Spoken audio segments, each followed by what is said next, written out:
Hello दोस्तों हमारी app Vishnu economics school के स्टोर में इकोनॉमिक्स और कॉमर्स सब्जेक्ट से रिलेटेड 250 से अधिक कोर्स हैं। तो दोस्तों अगर आप यूजी में हो या पीजी में हो या आप यूपीएससी की तैयारी कर रहे हो या आपके पास यूजीसी नेट है या आप पीजीटी की तैयारी कर रहे हो या किसी और कंपटीशन की तैयारी कर रहे हो जहाँ पर इकोनॉमिक्स और कॉमर्स सब्जेक्ट है, तो आपके लिए हमारे पास कोर्स है।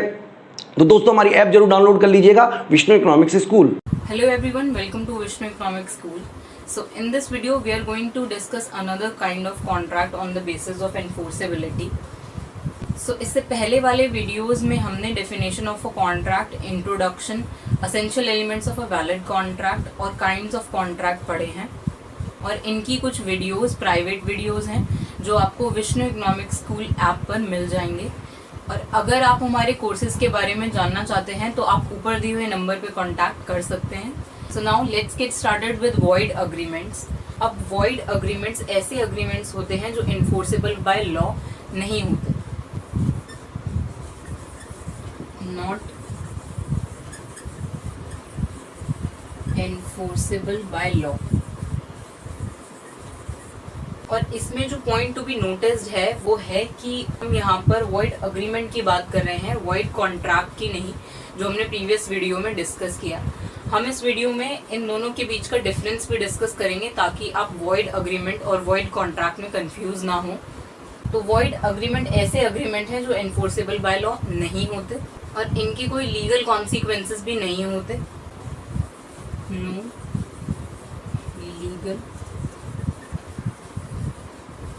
कॉन्सिक्वेंसेस।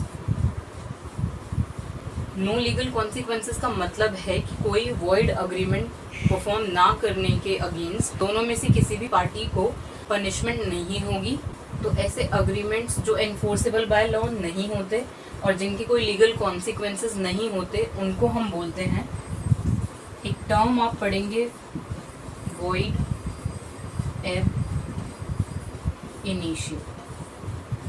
अब वॉइड एब इनिशियो का मतलब होता है कि वॉइड एब इनिशियो का मतलब है कि कोई भी ऐसा अग्रीमेंट जो एनफोर्सेबल बाय लॉ नहीं है वो स्टार्टिंग से ही, फॉर्मेशन के टाइम से ही एक वॉइड अग्रीमेंट बन जाता है और वो कभी भी कॉन्ट्रैक्ट की स्टेज तक नहीं पहुंच पाता।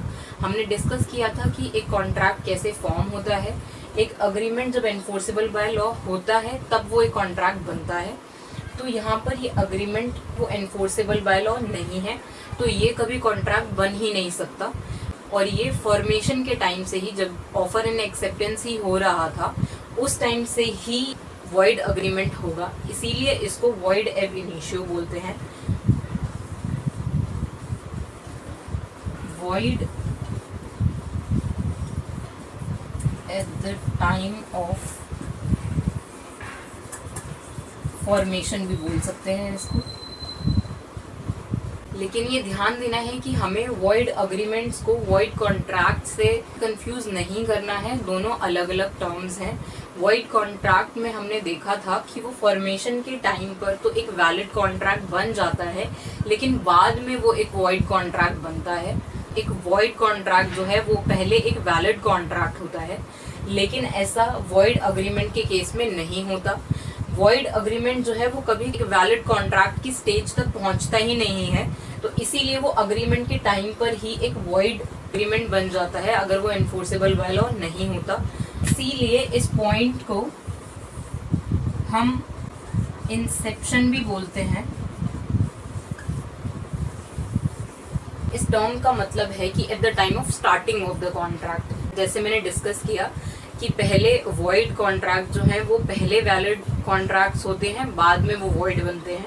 लेकिन वॉइड अग्रीमेंट्स के केस में ऐसा नहीं होता। इसीलिए यहाँ पे टर्म यूज हुई है कि at the time of formation, Inception के टाइम से ही अग्रीमेंट्स होते हैं वो वॉइड बन जाते हैं, वो कॉन्ट्रैक्ट तक कभी पहुँच ही नहीं पाते। वॉइड अग्रीमेंट्स में ऐसा होता है कि जो essential elements of a valid contract हमने पढ़े थे उनमें से कोई एक या एक से ज़्यादा एलिमेंट्स प्रेजेंट ना हो तो वो एक वॉइड अग्रीमेंट हो जाता है।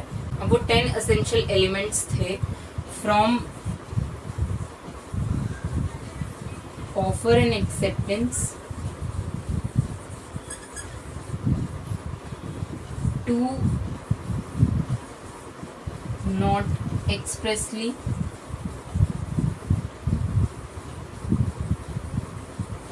Declared void.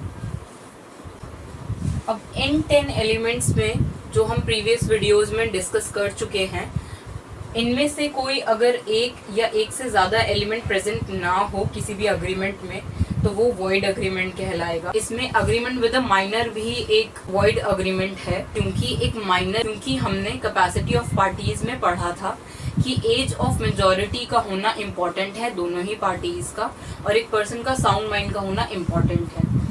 अगर ऐसा होता है कि किसी अनसाउंड माइंड के पर्सन से कोई कॉन्ट्रैक्ट होता है या फिर किसी भी माइनर के साथ कोई कॉन्ट्रैक्ट होता है, तो वो अग्रीमेंट जो है वो वॉइड एब इनिशियो होता है।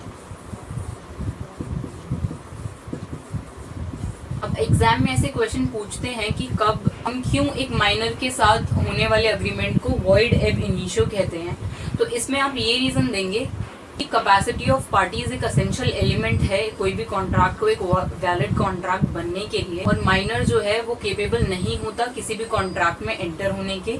इसीलिए जो माइनर के साथ कोई अग्रीमेंट होते हैं वो वॉइड एब इनिशियो होते हैं, क्योंकि वो कोई कॉन्ट्रैक्ट तक पहुंच ही नहीं पाते, वो अग्रीमेंट की स्टेज पर ही वॉइड हो जाते हैं।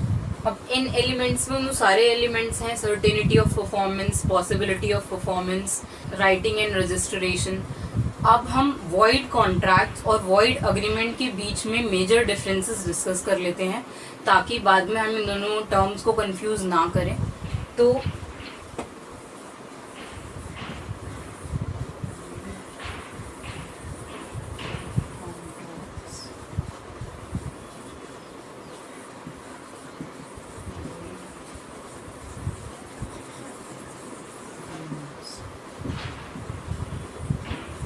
अब जो वॉइड कॉन्ट्रैक्ट्स हैं वो फॉर्मेशन के टाइम पे तो वैलिड कॉन्ट्रैक्ट्स होते हैं,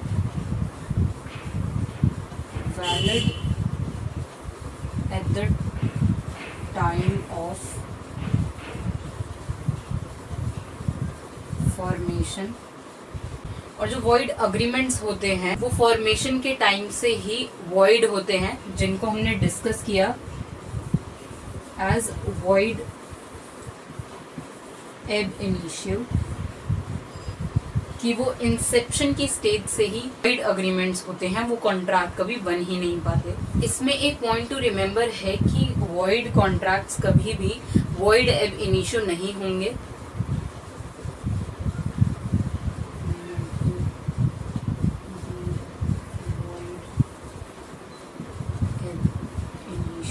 सिर्फ वॉइड अग्रीमेंट्स ही ऐसे हैं जो वॉइड एब इनिशियो हो सकते हैं। इसका एग्जाम्पल भी हमने देखा, in case of agreement with a minor such agreements are void agreements and void ab initio. तो यही एक मेजर डिफरेंस है जो याद रखना इम्पॉर्टेंट है। इसमें एक मेजर पॉइंट और है जिसकी बेसिस पे एग्जाम में क्वेश्चंस पूछे जाते हैं, तो उस पॉइंट को भी हम डिस्कस कर लेते हैं। तो अगर कोई अग्रीमेंट या कोई कॉन्ट्रैक्ट वॉइड हो जाता है, तो अगर उस केस में एक पार्टी को कोई बेनिफिट हुआ है और किसी भी कंटिजेंसीज के अगेंस्ट जो कॉन्ट्रैक्ट या अग्रीमेंट है वो परफॉर्म नहीं हो पाता, तो उस केस में जो बेनिफिट एक पार्टी को मिला है उसको वो बेनिफिट रिस्टोर करना पड़ेगा। इसको हम एक एग्जांपल से समझ लेते हैं। ए और बी हमने मान लिया दो पार्टीज हैं, और ए ने बी को बोला कि वो उसको एक हॉर्स सेल करेगी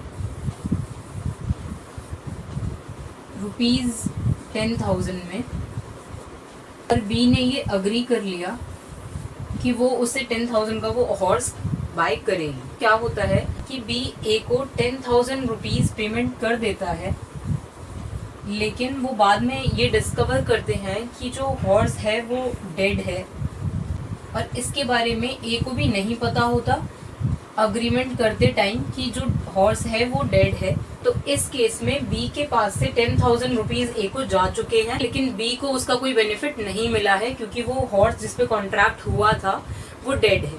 इस केस में तो बी को 10,000 रुपीज देने पर कुछ वापस मिला ही नहीं। तो अब इसमें बी के जो राइट्स हैं वो कैसे रिस्टोर हो सकते हैं जिससे दोनों में से किसी भी पार्टी को कोई फर्क ना पड़े। तो इसमें क्या हो सकता है, जो 10,000 रुपीज बी ने ए को दिए हैं वो ए बी को वापस कर देगा।